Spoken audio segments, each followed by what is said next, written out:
O que você faria se soubesse do perigo iminente que seu servo de família trará para todos? Afinal, é a mestra do vilão da obra em que você reencarnou. Agora que a Valeta está por sua conta e risco, junto daquele menino servo, ela precisa ser cautelosa, então mostra para Jean suas joias, querendo saber se de alguma forma alguma delas poderia revelar informações pessoais. O espírito nega e a dama vai ir à joalheria depois para conseguir dinheiro. Assim como era esperado por Reinhard, ela quer encontrar o esconderijo dos alquimistas. Val nunca teve a oportunidade de saber os detalhes da organização, mas mesmo um pequeno número de oficiais pode ajudá-la. Será que a maioria faz contratos com o espírito da água? Valeta dispensa o espírito, prometendo que da próxima vez que se verem ele será bem pago, e ela decide que sua primeira parada será a rua. Enquanto caminham, o menino ao seu lado questiona se já é seguro, ao que Val nega, afinal é impossível fugir de Reinhard, e vão ser encontrados em pouco tempo. A criança quer saber por que ela tentou escapar então, e a mulher admite que ficaria louca se estivesse mais tempo como posse daquele homem, mas o menino está apavorado. Ele acha que já que fugiram de alguém tão assustador, com certeza ele vai encontrar seu fim quando forem pegos. A nobre acredita que não vão dar fim no menino, provavelmente, já que vai fazer seu máximo para desprezar ele do fundo do seu coração. Os dois finalmente chegam na rua principal e Valeta puxa seu capuz para cima. Agora que chegaram na cidade imperial, seu cuidado e descrição precisa ser dobrado. Ela entra em um estabelecimento onde uma mulher entediada está atendendo. Valeta quer se desfazer de algumas joias e coloca um fino anel em cima do balcão. A idosa diz que não tem dinheiro para negociar um objeto de alta categoria como aquele. A Val exige qualquer valor que ela puder dar, mas a idosa nega. Se ela quiser sucata, pode conseguir na parte de trás da loja. Aquela ação da mulher é muito suspeita. Mesmo que não tenha o dinheiro, o certo seria continuar com a negociação até uma venda ser feita. Aquela funcionária deve saber de algo. E Valeta questiona onde poderia encontrar uma loja de poções de níveis avançados naquela região, que estariam interessados em comprar dela. A idosa olha feio para ela e diz que não sabe de onde a dama saiu, mas precisa segurar a língua se não quiser desaparecer misteriosamente. Aquela grande hostilidade confirma que poções de fato têm alguma relação com os alquimistas na cidade imperial. Val está no caminho certo, mas precisa avançar um passo de cada vez. Ela se desculpa pela grosseria e explica que não tem nenhum dinheiro em mãos para gastar. Então, pelo anel, vai aceitar tudo que a mulher puder oferecer no momento. A velha suspira e pega um baúzinho. Nele está tudo que ela pode oferecer. E se fosse em outra loja, facilmente Val conseguiria 4 vezes aquele preço. A mulher realmente quer fazer aquele acordo?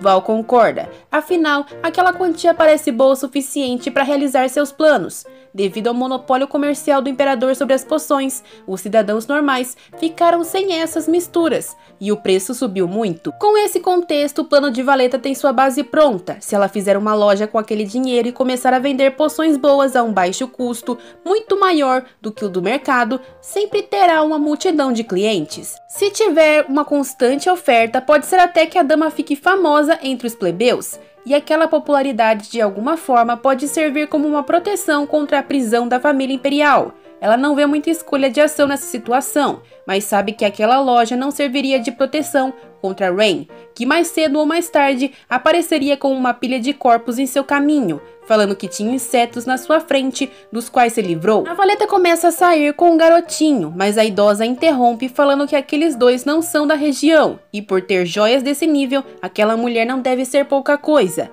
Ela fala pra Val ir no restaurante da segunda maior pousada da capital, e mostrar pro garçom a poção que ela tem com ela, seja lá qual for. Val sorri e agradece pela informação, e espero que não seja uma armadilha. Mais tarde na rua principal, Valeta olha para todas as lojas em volta com a sensação de que todas são iguais. Qual será a segunda maior pousada? O garotinho do seu lado aponta para um local, indicando para onde Valeta deve ir. Se eles virarem para a esquerda, vão encontrar seu destino, ele acabou de perguntar. Valeta agradece o jovem, que está sorridente e parece feliz em ajudar a dama. Aquele tipo de expressão é conhecida por Val. Ele quer receber um elogio, apesar de ser meio vergonhoso. Ela diz que ele fez um bom trabalho e junto faz um cafuné na cabeça dele.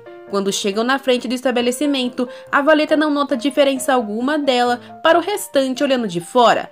Porém, aquela é sua oportunidade. Se lembra bem, Reinhard ainda segue instável. Ele ainda não se tornou um ser transcendental, portanto não vai saber sua localização de forma imediata. Sem contar que o mago teve a audácia de enfrentar o príncipe herdeiro. A família real vai protestar de forma feroz contra a torre mágica. Mesmo que seja o Rain, ele vai ficar ocupado por algum tempo durante aqueles assuntos, já que não pode declarar guerra contra o Império. Pelo menos não ainda, né? Ao abrir a porta, o local é bem movimentado e maior do que Val esperava. Ela conversa com a recepcionista e pede para se hospedar por um dia ali, um quarto para ela e sua criança. Após receber a chave dos aposentos, Valeta pergunta sobre o bar do local e a mulher explica que para acessá-lo precisa pegar as escadas do outro lado. Val e o menino vão então para o quarto, onde a alquimista se deita imediatamente. Chamar 2 espíritos ao mesmo tempo no mesmo dia a desgastou muito. Seu corpo está muito cansado, então ela vai apenas tirar um cochilo.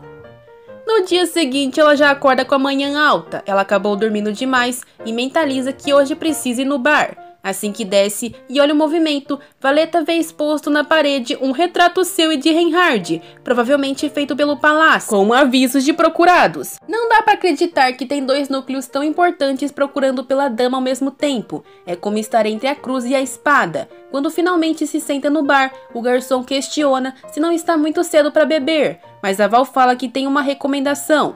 Sem enrolar, coloca um frasco azul em cima do balcão. Ele entende na mesma hora e o pega, começando a manuseá-lo e verificar sua qualidade.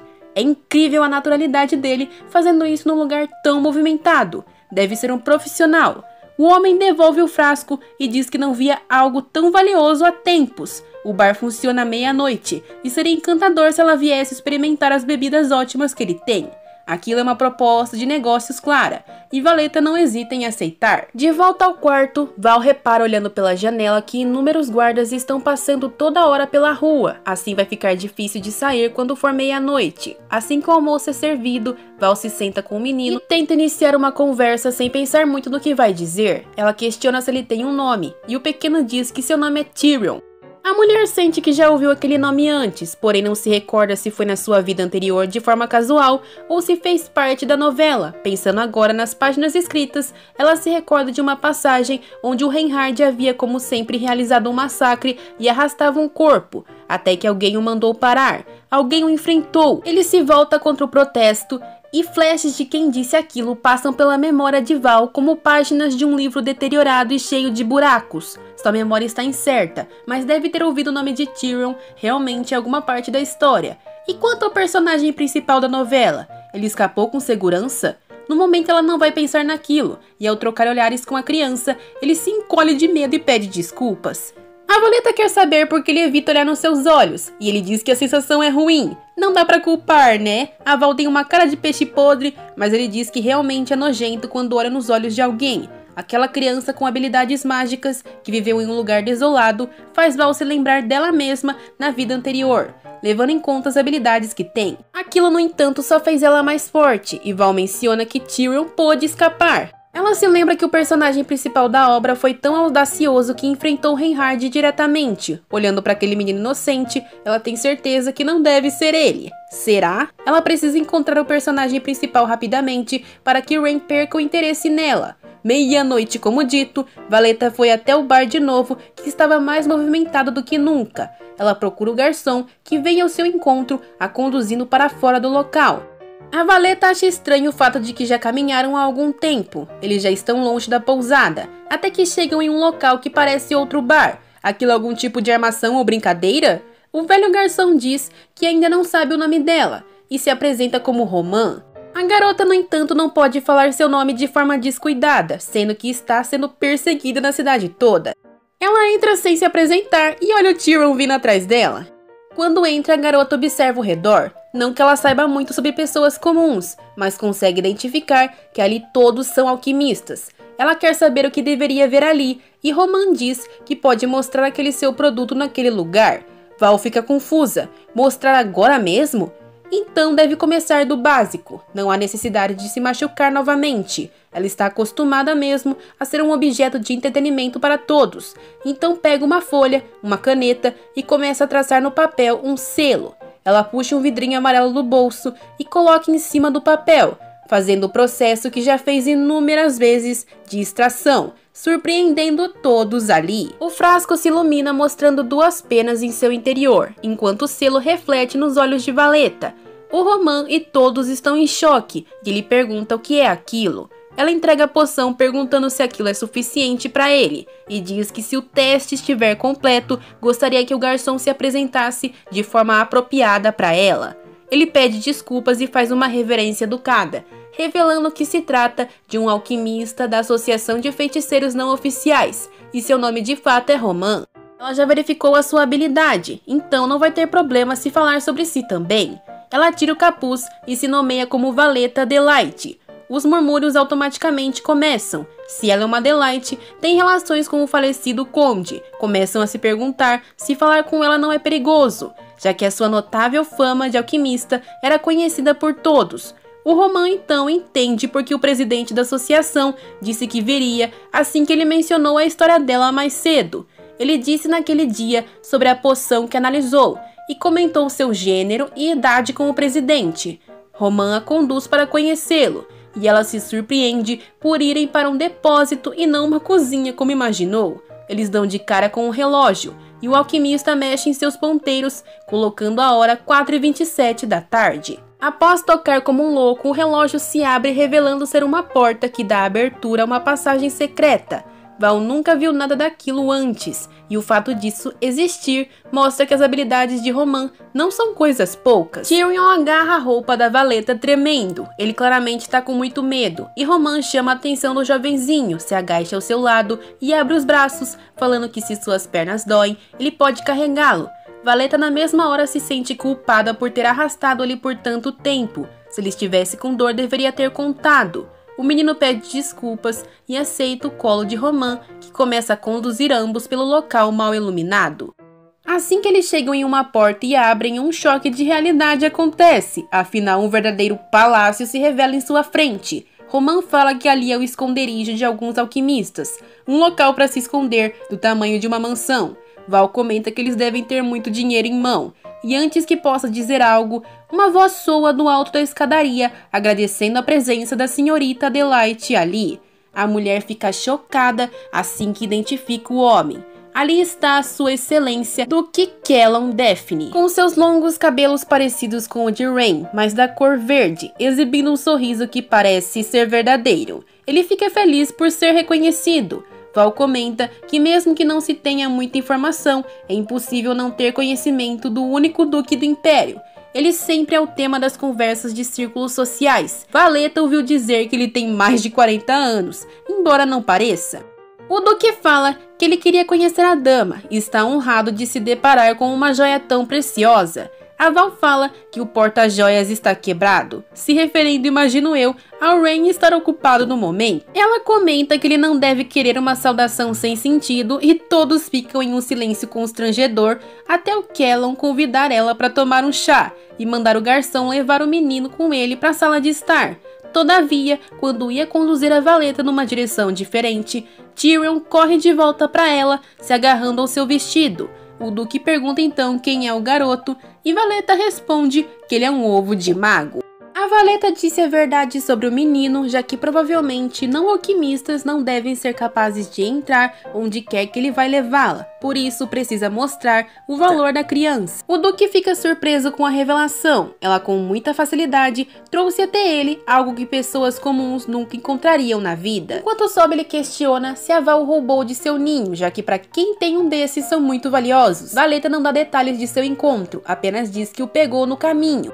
Ele conduz ela para uma sala, assim poderão conversar. Val sabe que Callum não será um adversário fácil. Ele é muito reservado para alguém com tanto poder quanto possui. Ele tem status e habilidade o suficiente para não se importar em fazer o primeiro passo numa negociação. Não faz sentido um homem como ele ficar escondido, e sim deve se tornar conhecido para fazer disso seu fluxo principal de propostas. Valeta tranquiliza ele para não se preocupar com a torre, já que enquanto o Reinhard reinar nela, os alquimistas não serão expostos.